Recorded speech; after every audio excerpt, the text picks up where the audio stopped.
Hello, नमस्कार दोस्तों। मैं आप सभी का यूट्यूब चैनल पे स्वागत करता हूँ।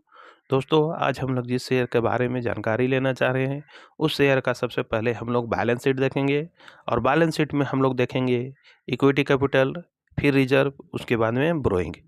तो मार्च 2021 में इसका इक्विटी कैपिटल था 2415 करोड़ का और मार्च 2022 में 2416 करोड़ का और आगे का देखिए 2418 करोड़ का और मार्च 2024 में देखिएगा तो 2600 इसका इक्विटी कैपिटल था। तो दोस्तों यहाँ पर ही हम लोग एक ही चीज़ देखें कि इसका इक्विटी साल दर साल बढ़ते ही जा रहा है। अब चलिए इसका रिजर्व देख लेते हैं। तो मार्च 2021 में 11,327 करोड़ का इसका रिजर्व था और मार्च 2022 में 13,076 करोड़ का इसका रिजर्व था और मार्च 2023 में 17,893 करोड़ का इसका रिजर्व था और मार्च 2024 में देखिएगा तो 24,217 करोड़ का इसका रिजर्व था। अब चलिए दोस्तों रिजर्व भी हम लोग देख लिए, अब वहीं पर ही बोरोइंग देखिए। मार्च 2021 में इसका बोरोइंग था 54,044 करोड़ का और मार्च 2022 में 58,425 करोड़ का और मार्च 2023 में 84,738 करोड़ का और मार्च 2024 में देखिएगा तो 1,10,139 करोड़ का इसका बोरोइंग था। तो बोरोइंग इसका बहुत ही ज़्यादा है दोस्तों, रिजर्व की तुलना में बहुत ही ज़्यादा इसका बोरोइंग है। तो दोस्तों डरने घबराने का कोई ज़रूरत नहीं, चलिए आगे का प्रोसेस देखते हैं क्या है नहीं है। अगर अच्छा लगता है तभी जाके हम लोग इस शेयर को बाय करेंगे, अन्यथा छोड़ देंगे। ठीक है दोस्तों, तो हम लोग आ गए हैं प्रॉफिट एंड लॉस पे। तो इसमें हम लोग सेल्स देखेंगे और नेट प्रॉफिट देखेंगे। तो मार्च 2021 में देखिए इसका सेल था 19,260 करोड़ का और मार्च 2022 में 22,232 करोड़ का और मार्च 2023 में 30,163 करोड़ का और मार्च 2024 में 34,524 करोड़ का और करंट देखिएगा तो 36,293 करोड़ का इसका सेल्स है। तो सेल्स दोस्तों हमेशा इसका बढ़ते ही जा रहा है, 21 से देखिएगा तो कंटिन्यू यह अपना सेल्स को बढ़ाते ही जा रहा है। तो अब आगे चलिए देखते हैं इसका नेट प्रॉफिट क्या है। तो हम लोग आ रहे हैं दोस्तों नेट प्रॉफिट देखने के लिए। सबसे नीचे में इसका नेट प्रॉफिट दिखेगा। तो मार्च 2021 में इसका नेट प्रॉफिट था 1,106 करोड़ का और मार्च 2022 में देखिएगा 1,660 करोड़ का और मार्च 2023 में देखिएगा तो 4,824 करोड़ का और मार्च 2024 में देखिएगा तो 3,439 करोड़ का और करंट देखिएगा तो 3,552 करोड़ का। तो ठीक ठाक अपना नेट प्रॉफिट को भी बरकरार रखे हुए दोस्तों, थोड़ा ऊपर नीचे प्रॉफिट में होता है, इसलिए डरने घबराने का कोई ज़रूरत नहीं है। चलिए आगे का प्रोसेस हम लोग देखते हैं इसमें कौन सा होल्डिंग किए हुए हैं। तो हम लोग आ गए हैं दोस्तों शेयर होल्डिंग पैटर्न पे और इसमें अगर देखिएगा तो ज़्यादा पीछे नहीं जाते हैं, वीडियो थोड़ा लंबा हो जाएगा। दिसंबर 2023 में प्रमोटर्स का होल्डिंग है, प्रमोटर्स है, एफआईआई, डीआईएस, पब्लिक है, सब कोई है इसमें। तो पहले प्रमोटर्स का देख लीजिए क्या है। तो दिसंबर 2023 में 68.98 करोड़ का, कहने का मतलब है 69 करोड़ के आसपास है। मार्च 2024 में 68.97 करोड़ का और मार्च 2024 में भी 68.98 करोड़ का इसका परसेंट इसका होल्डिंग है। 68.98%। तो मतलब 69% कह दीजिए, थोड़ा सा एक आध परसेंट के इधर उधर है, उसके लिए करना नहीं है। 69% कह दीजिए तो इसका होल्डिंग है। और वहीं एफआईएस का होल्डिंग देखिए, गजब का होल्डिंग एफआईएस का भी है। तो दिसंबर 2023 में 9.77% का होल्डिंग है एफआईएस का, मार्च 2024 में 10.92% है और 2024 में देखिएगा, जून 2024 में देखिएगा तो 10.12% है। इस प्रकार से इसका होल्डिंग है। अब वहीं चलिए डीआईएस का भी होल्डिंग देख लीजिए, इसका भी ठीक ठाक होल्डिंग है। दिसंबर 2023 में 8.37% है और मार्च 2024 में 7.55% और जून 2024 में देखिए तो 8.12% का होल्डिंग है। ठीक है दोस्तों, देखिए तो एफआईएस और डीवाईएस और प्रमोटर्स तीनों का होल्डिंग थोड़ा ज़्यादा मात्रा में है। वहीं पब्लिक का होल्डिंग है 12.89% और मार्च 2024 में देखिएगा 12.59% और जून 2024 में देखिएगा तो 12.78%। तो पब्लिक से माल छीना जा रहा है, धीरे धीरे उससे माल लिया जा रहा है। तो चलिए आगे का प्रोसेस देखते हैं दोस्तों। हम लोग आ रहे हैं स्क्रीन पे, जिस शेयर का भी हम लोग सारा कुछ देखे उसका थोड़ा नाम और करंट मार्केट प्राइस देखने के लिए हम लोग स्क्रीन पे आ गए। तो जी उस शेयर का नाम है जिसका भी हम लोग देखे, इक्विटी कैपिटल देखे, रिजर्व देखे, बोरोइंग देखे, सेल्स देखे, नेट प्रॉफिट देखे और शेयर होल्डिंग पैटर्न्स देखे। तो उस शेयर का नाम है आदित्य बिरला कैपिटल लिमिटेड, जिसको शॉर्ट में एबीसी कैपिटल भी बोलते हैं। तो आदित्य बिरला कैपिटल लिमिटेड, जिसका करंट मार्केट प्राइस है 220 रुपया 14 पैसा, ये 11 अक्टूबर 2:29 का समय दिखा रहा है दोस्तों। तो ये थोड़ा रेट ऊपर नीचे फैक्चुअल होगा, ये करंट मार्केट में बन रहा है वीडियो, इसलिए रेट में थोड़ा सा ऊपर नीचे होगा, तो आप लोग थोड़ा इसको एडजस्ट कीजिएगा, ठीक है। अब बीच में आप लोग को दिख रहा होगा यह एक दिन का चार्ट है, और ये गैप डाउन ओपन हुआ और फिर नीचे चला गया, फिर ऊपर आने की कोशिश किया, फिर थोड़ा सा चढ़ने की कोशिश किया कि रेंज पे ट्रेड किया, और धीरे धीरे करके यह वोलेटाइल होकर नीचे जाते ही चला जा रहा है अभी फिलहाल। और परसेंटेज में देखिएगा तो 1.89% का नेगेटिव रिटर्न है, मतलब इतना में लॉस चल रहा है ये अभी।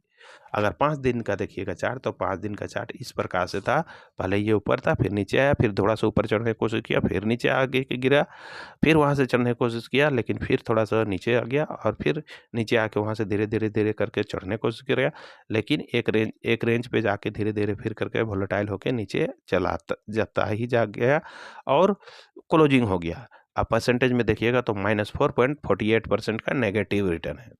अगर वहीं 1 महीना की इसका चार्ट देखिएगा तो पहले ये नीचे था और धीरे धीरे धीरे करके यह बढ़ता ही गया, और एक चोटी पे जाके फिर धीरे धीरे धीरे करके तब डाउन हुआ। आप परसेंटेज में देखिएगा तो 2.99% का पॉजिटिव रिटर्न है, मतलब उतना रिटर्न बना के दे दिया है।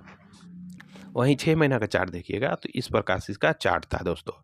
पहले ये नीचे था, धीरे धीरे करके ऊपर गया, फिर जैसा गया वैसे ही धीरे धीरे करके नीचे आया, फिर बढ़ने की कोशिश किया, लेकिन फिर नीचे आ गया, फिर वहाँ से कोशिश किया, धीरे धीरे धीरे करके बढ़ते गया और एक रेंज पे जाके पहुँच गया, और फिर थोड़ा सा नीचे धीरे धीरे डाउन हुआ, फिर थोड़ा ऊपर बढ़ने की कोशिश, लेकिन फिर डाउन हो गया, हर एक ही रेंज पे ट्रेड किया, फिर धीरे धीरे करके बढ़ने की कोशिश किया, लेकिन भी फिर सफलता नहीं मिला, फिर गिर गया, फिर ऊपर चढ़ने की कोशिश किया, और फिर वहाँ से भी थोड़ा सा नीचे डाउन होकर क्लोजिंग हो गया। तो इस प्रकार से इसका 6 महीना का चार्ट था, और परसेंटेज में देखिएगा तो 8.77% का पॉजिटिव रिटर्न है, मतलब 8.77% का यह 6 महीना में रिटर्न बना के दे दिया। तो ये 11 अक्टूबर का है, 2:41 का समय दिखा रहा है दोस्तों। तो ऊपर नीचे थोड़ा रेट होगा, आप लोग थोड़ा इसको एडजस्ट कीजिएगा।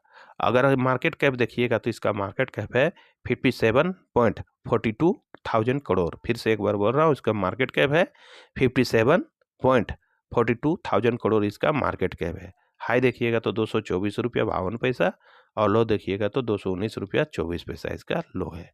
तो चलिए दोस्तों, हम और आप थोड़ा इसके बारे में डिस्कस कर लेते हैं, क्या है नहीं है।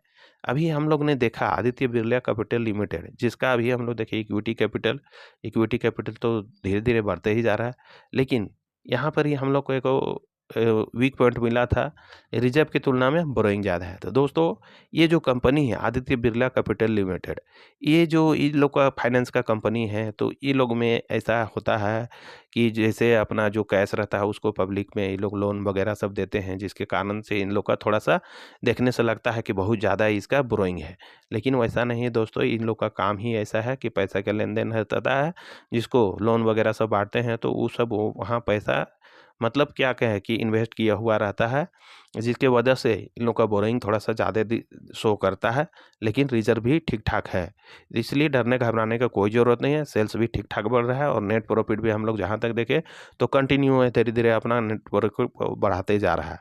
अगर शेयर होल्डिंग पैटर्न्स की बात करें, जिसमें इन्वेस्टर लोग किए हैं, जो स्टेक किए हैं, तो वहाँ पर प्रमोटर्स का होल्डिंग देखिए गजब का इसका होल्डिंग है प्रमोटर्स का। वहीं एफआईएस का भी होल्डिंग धीरे धीरे करके बढ़ता ही जा रहा है, डीआईएस का भी होल्डिंग है, पब्लिक का कहिएगा तो पब्लिक का धीरे धीरे घट रहा है। इसलिए डरने घबराने की ज़रूरत नहीं है, क्योंकि लॉस होगा तो सबसे ज़्यादा प्रमोटर्स को होगा, क्योंकि उसी का सबसे ज़्यादा होल्डिंग रहता है।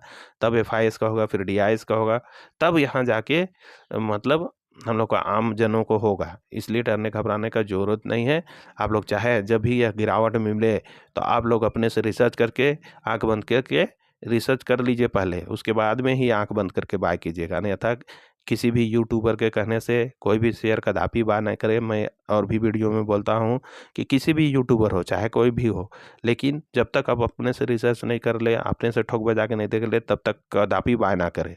दोस्तों, ये शेयर मार्केट है, कोई कुछ कर देगा। पैसा तो देखिए दोस्तों, आपका लगे चाहे मेरा लगे, इसलिए आपसे कहना चाहूँगा कि आपका पैसा लग रहा है तो आप उसके विषय में पूरा रिसर्च कर लीजिए, पूरा सेटिस्फाई हो लीजिए, पूरा संतुष्ट हो लीजिए, कॉन्फिडेंस कर लीजिए, तभी जाके बाय कीजिएगा दोस्त। अगर ये ऐसा करते हैं तो कभी भी आपका फाइनेंशियल लॉस नहीं होगा, और ना ही कभी किसी यूट्यूबर को आप ब्लेम लगा सकते हैं कि फलाने के कहने से मैंने ये शेयर खरीदा और मेरा लॉस हो गया। तो ठीक है दोस्तों, पैसा आपका है तो अंतिम डिसीजन भी आपका होगा, जैसा अच्छा लगे वैसा कीजिएगा। आप लोग चाहे तो गिरावट में मिले तो इस शेयर को ज़रूर से ज़रूर बाय कीजिएगा। जहाँ तक मेरा रिसर्च है, जहाँ तक मुझे कॉन्फिडेंस है, मुझे तो ये शेयर बहुत अच्छा लगता है। लेकिन मेरा अच्छा लगने से सब कुछ नहीं हो जाएगा दोस्तों, आपको भी अच्छा लगना चाहिए, कॉन्फिडेंस होना चाहिए, तभी जाके ये शेयर को आप बाय कर सकते हैं। तो ठीक है दोस्तों, सारा कुछ मैंने इस वीडियो में रख दिया हूँ, आप लोग चाहे तो अपने से भी रिसर्च कर ले, उसके बाद में जैसा अच्छा लगे वैसा कीजिएगा। तो बस इतना ही कहकर मैं इस वीडियो का अंत करता हूँ दोस्तों। जाने से पहले सभी दोस्तों से कहना चाहूँगा कि अगर ये वीडियो आपको नॉलेजेबल लगा या शिक्षा के उद्देश्य से बढ़िया लगा तो इस वीडियो को लाइक, शेयर एंड सब्सक्राइब कर दीजिएगा दोस्तों। दोस्तों, आप लोग से मैं कहना चाहूँगा, आप लोग वीडियो देख लेते हैं लेकिन लाइक शेयर नहीं करते हैं। आप लोग को पता भी है कि वीडियो बनाने में कितना ज़्यादा मेहनत लगता है और कितना ज़्यादा रिसर्च लगता है, तब जाके आप तक वीडियो पहुँचता है। इसलिए अच्छा लगे तो ज़रूर से ज़रूर लाइक, शेयर एंड सब्सक्राइब किया कीजिए दोस्तों। ऐसे में हम लोग का भी मनोबल थोड़ा आगे बढ़ने की कोशिश लगा हुआ रहेगा। तो बस इतना ही कहकर मैं इस वीडियो का अंत करता हूँ। धन्यवाद दोस्तों, जय हिंद।